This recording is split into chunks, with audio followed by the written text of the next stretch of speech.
Pas une seule journée sans que son nom ne soit évoqué dans ce tribunal. Jean-François Copé, l'ancien secrétaire général de l'UMP, était en effet entendu ce mercredi 9 juin devant le tribunal judiciaire de Paris à l'occasion de l'affaire Big Malion, célèbre affaire autour des dépenses excessives de la campagne présidentielle de Nicolas Sarkozy en 2012.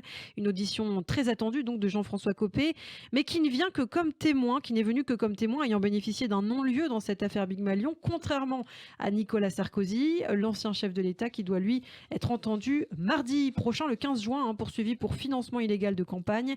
Et l'occasion de revenir sur cette affaire. Mais alors, qu'est-ce que Big Malion, Laurence Canon ?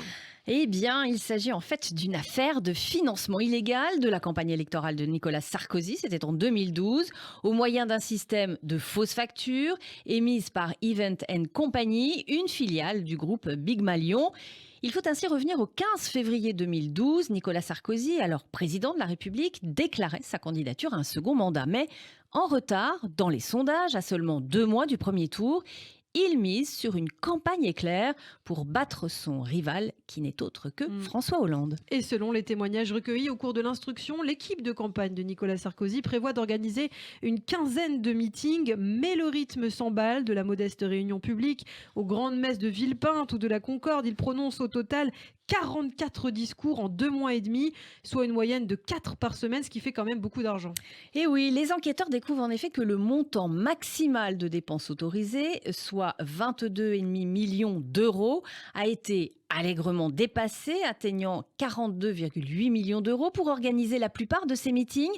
L'équipe de Nicolas Sarkozy fait appel à l'entreprise Big Malion et sa filiale Event Company, avec laquelle l'UMP a l'habitude de travailler. Parmi les proches du futur président, Bastien Millot, président de Big Malion, un fidèle d'ailleurs de Jean-François Copé, et Jérôme Lavrieux, son directeur de cabinet, également directeur de campagne adjoint de Nicolas Sarkozy. 42,8 millions d'euros, donc énorme somme, mais afin que les comptes de campagne de Nicolas Sarkozy restent officiellement dans les clous, Event Company accepte de sous-estimer le montant des factures de meeting. Les sommes restant à payer font alors l'objet de fausses factures réglées directement par l'UMP à Event Company, sous couvert de l'organisation d'événements fictifs ou au prix artificiellement gonflé. Intéressant de savoir aussi comment ce scandale a éclaté, Laurence. Eh bien, tout commence le 27 février 2014, soit 2 ans après l'élection présidentielle. À la une de l'hebdomadaire Le Point, un gros titre: Sarkozy a-t-il été volé ? L'affaire Copé. Le magazine propose alors une enquête sur l'argent de la campagne présidentielle de 2012 et surtout des révélations. C'est ce qu'écrit Le Point sur la petite entreprise qui a ruiné l'UMP. Et en fait, dans le viseur, Big Malion aurait chargé une mule sur certaines prestations facturées à l'UMP, avec des prix donc atteignant parfois le double des tarifs habituels. Et dans le rôle de mule, donc de coupable, on retrouve en effet le secrétaire général de l'UMP, Jean-François Copé, accusé d'avoir dilapidé l'argent de son parti pour engraisser ses amis de Big Malion. Oui, mais voilà, l'analyse du Point se révèle rapidement erronée. Le magazine est d'ailleurs condamné pour diffamation contre Jean-François Copé, qui n'a pas été mis en examen dans l'affaire Big Malion. D'ailleurs, il dira à la justice ignorer tout du système de fausses factures mis en place pour maquiller le dépassement des dépenses de la campagne présidentielle. Si je l'avais su, dans la minute, j'aurais interdit ces pratiques. C'est ce qu'il avait affirmé. Et si cela n'est pas crédible selon certains prévenus, il n'empêche que l'enquête n'a pas permis effectivement de prouver que Jean-François Copé avait été informé de cette fraude. En tout cas, l'histoire n'est pas terminée puisque le 14 mai 2014, une autre bombe est lâchée, cette fois par le journal Libération. En effet, le journal qui a eu accès aux factures réglées par l'UMP à Event Company début 2012 et qui a découvert que le parti avait déboursé 12,7 millions d'euros pour l'organisation de 55 conventions dont la plupart n'ont jamais eu lieu.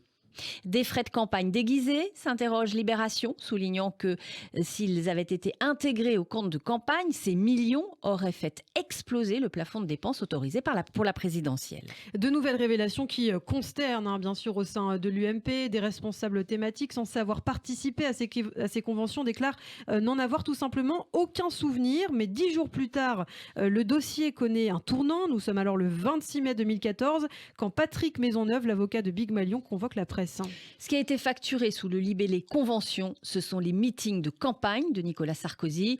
Big Malion a été amené à établir des factures qui ont été imputées à l'UMP alors qu'elles auraient dû l'être à l'association de financement de la campagne du candidat Sarkozy.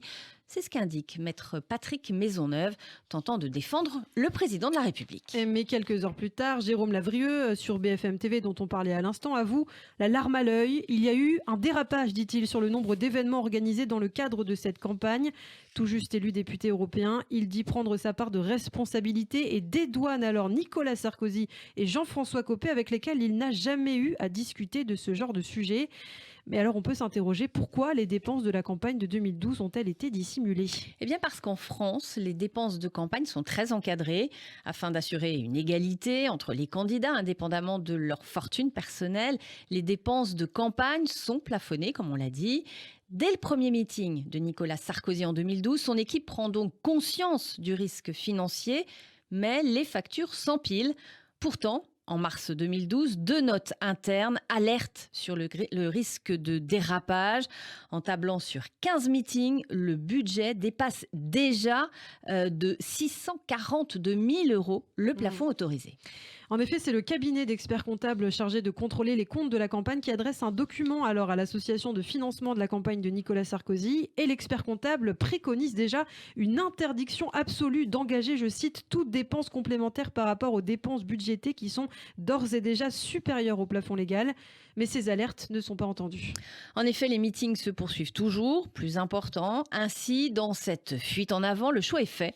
Truquer les comptes en maquillant à la baisse les montants de meetings versés à Event & Company avec l'accord de l'entreprise. Selon les enquêteurs, l'instauration de ce système était alors la seule manière de laisser la campagne se dérouler conformément aux volontés du candidat sans qu'il en subisse les conséquences. Et compliqué pour les enquêteurs par ailleurs qui n'ont pas pu mettre la main sur ces factures de la campagne de Nicolas Sarkozy, la plupart ayant été détruites, mais qui ont cependant pu s'appuyer sur le contenu d'une clé USB remise à la justice par Guy Alves, l'un des dirigeants de Big Malion. S'y trouvait notamment un fichier trahissant la double comptabilité. Mais concrètement, aujourd'hui, que risque Nicolas Sarkozy ?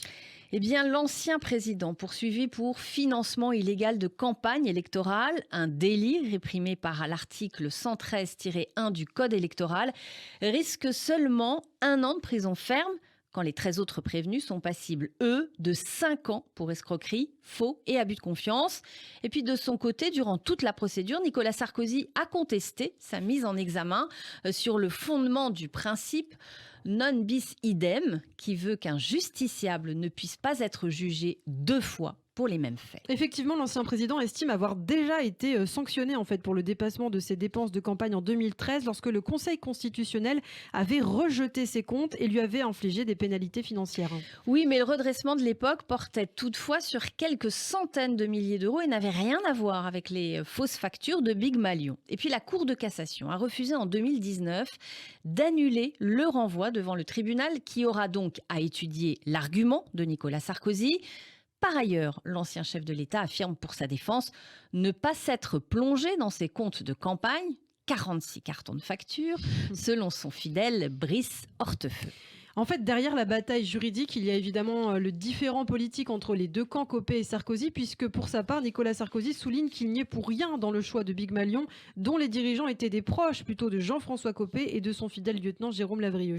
Absolument. Depuis que le scandale a éclaté en 2014, des soutiens de Nicolas Sarkozy insinuent régulièrement que les versements liés aux fausses factures ont pu être détournés au profit du clan Copé plutôt que de financer secrètement la campagne présidentielle. Une théorie battue en brèche par l'enquête.